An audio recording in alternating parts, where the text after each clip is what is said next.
most disruptive technology around the bend that I see coming is the actual implementation of what we call user-centric identity. And that means giving people control over information about themselves and their context and those that they have relationships with, so they can take information from one site to another site and federate it in a cloud of their own making and their own choosing. I think that, and I think you haven't seen that happen until the whole identity layer was worked out. And I think you're seeing that happen, and you'll see that happen in the next 2 years or so, maybe even sooner than that. There's a real need to having an interoperable identity layer where people have control over it.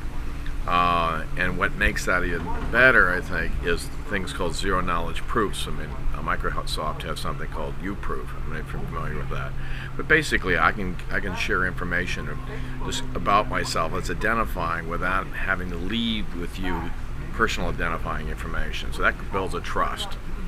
And I think that's a first step in being able to have these mashup clouds that will be very disruptive to those sites, say like Facebook, for example, that depend upon an identity model around a fixed site. As you go to a site or a website, you're going to have a particular identity or credentials that you want to have going into that, and you want to have a single sign-on. You don't have to worry about password. You just show the card, you're in. And you'll have different, like you'll have a wallet, you'll have different cards for different kinds of sites, and you'll have different identities and reputations associated with that. So that enables a sort of, there's a convenience factor, there's a security factor, but it really enables a trust factor, building trusted networks, where I think a lot of the competition is going to come.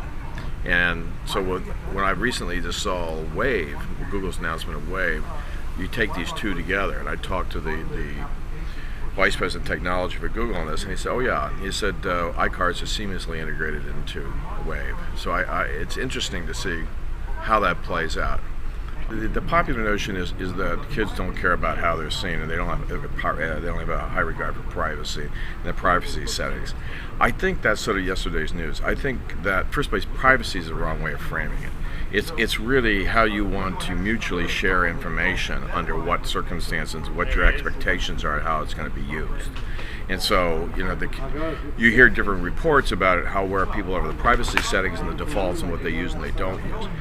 I think Facebook itself is evolving and recognizing the importance of that, and so they're trying to provide more fine-grained control. And I know, in talking to a number of carriers, I think it's fair to say that AT&T is now discovered what they can do with the iPhone, and there's all this data they have, not just but on people's where their geolocational data that's extremely predictive in identifying.